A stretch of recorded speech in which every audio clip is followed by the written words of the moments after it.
What is up, Dan fam? And in today's video, we're gonna go ahead and cover 3 secrets to increasing your revenue on your Shopify store. It's very simple. These are 3 things that I wanna go ahead and make sure. I'm gonna give you examples as well to go ahead and back up what I'm talking about. So let's cue the intro and get right into it.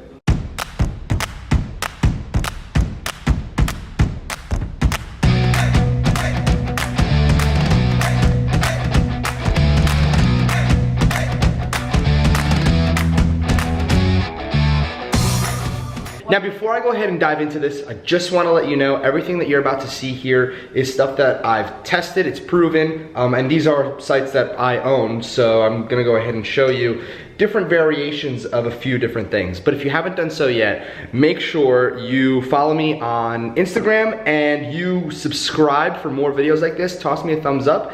And if you like videos like this where it's a lot more in-depth rather than just some wishy-washy, make money generic video, then go ahead and subscribe and set yourself up for post notifications so you can see the new videos as I release them. So without any further ado, let me hop into my computer right now and I'll see you at the end.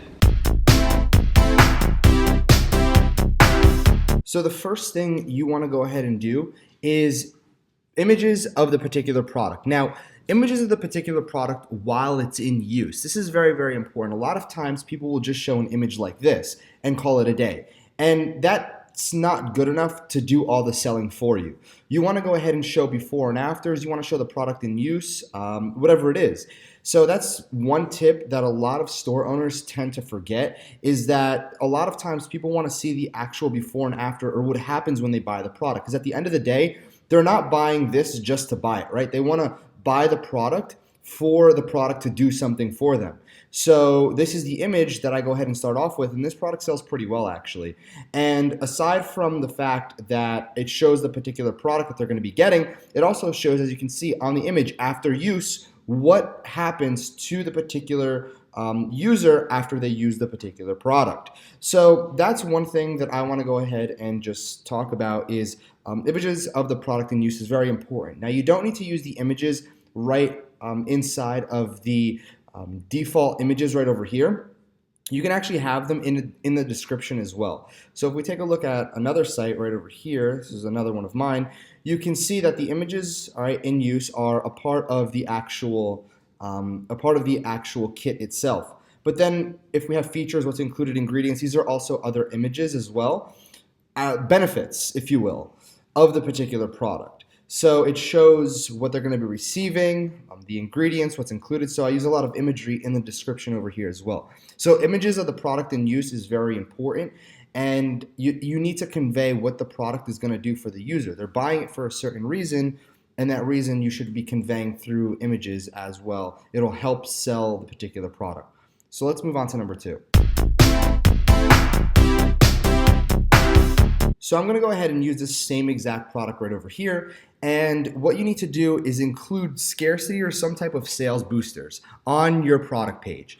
Now, when it comes to like scarcity and sales boosters, you have to be careful because Facebook has really cracked down on that, meaning that Facebook isn't a fan of certain scarcity applications. However, this theme has a lot of scarcity applications built in. For example, how many sold in the last 24 hours. You also have the how many are left, so the quantity. You have how many people are viewing the particular product, all right? And then you have a countdown. So again, there's a lot of different scarcity tactics that come into play, and it just so happens that this theme that I'm using, and I'll link it in the description, automatically integrates all this. Now let me run through different apps that you can use if you're not using this theme right over here. So the 3 apps that I'm going to show you over here, and again, this isn't an end-all be-all. These are just examples of apps that you can use. So something like Sales Countdown Timer Bar, it adds a bar under your particular product on the add to cart with special offer ends in. And something like this, countdowns, is one of the things that Facebook doesn't really like. So you have to angle this a little bit. You have to be witty with this. So you can say, the 2-week deal ends in, and then, obviously make a countdown from 2 weeks. But again, you have to really go ahead and be careful with the limits that you push on this particular app, especially with countdown timers more than anything. And then customer scarcity timer as well. Again, another variation of a timer, limited stock available, get yours soon, and then it counts down. And then you have while supplies last. And again, If you take a look at the imagery right over here, only 3 left in stock, order soon. Again, some sizes are running low. It just tells the user that supplies are running low. Now, like I said before, certain themes do this. Like my theme, this has it built in already. And like I said, I'm gonna put a link down in the description. It will be an affiliate link, so just know that I get paid if you were to buy this particular theme. But I practice what I preach, and I'm using this theme constantly now. So right over here, this is one that we custom programmed, and we don't really have scarcity built into this. Now, if we did, we can go ahead and make a lot more sales. The reason why I decided against scarcity for this page was because I wanted to keep it as clean as possible. Now, could conversions increase if I go ahead and add scarcity? Absolutely. But again, it wasn't much so needed, and I didn't see fit to have not so much false scarcity, but we didn't have enough sales to the point where I can go ahead and say to myself, yes, I want to add scarcity into this and not have it be false. Hope that makes sense. So I want to talk about the third and last secret to allow you to increase your sales on your particular store. Now, the last thing I want to talk about is the FAQ. And I think this is one of the most overlooked parts of any product page that anybody has. Because when people go out there and create their particular product page, they always leave out the frequently asked questions. And here's the thing, the frequently asked questions needs to be you answering the objections that a customer will have.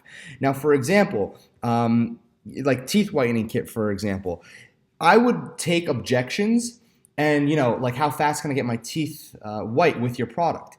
That can be a question, and then the answer can be in as little as 10 minutes after first application.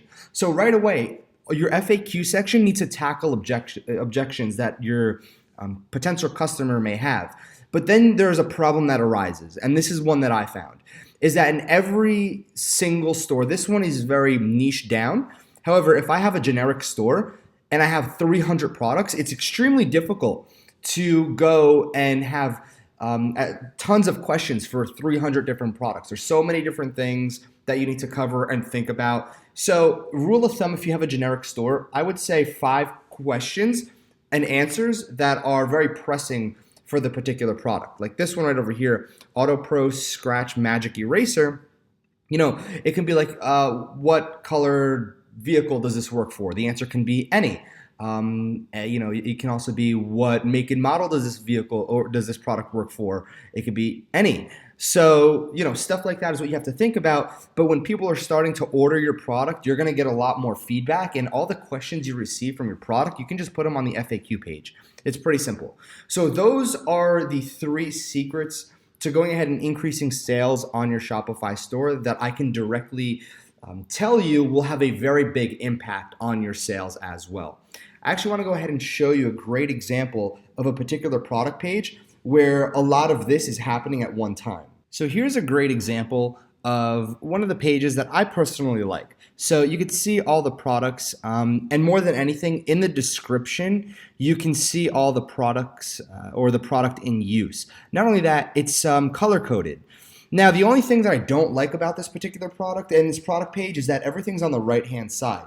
So this is the description. It just is very, it looks too much on the right-hand side. But on mobile, it looks great. The reviews are very good. And then other products as well, right down below, is also really good.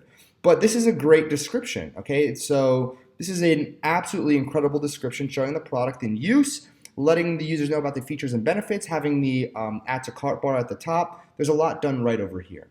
Now, this is exactly a good page that I would copy, but I would change up a few things. I would have maybe drop down for the model and the color, and then I'd go ahead and have maybe a limited time bar, for example, rather than text. So those are just a few things that I would go ahead and change. This isn't my product, this isn't my site, but this is something that you can go ahead and look at as well. And for just to go ahead and look at and model, not copy, just model off of it. So that's it for this video. If you haven't done so yet, make sure you click that subscribe button and turn notifications on, and make sure you're following me over on Instagram. Dan from Notification Squad, give me a thumbs up if you like this video, because I will gladly go ahead and make more for you just like this, and I will see you tomorrow.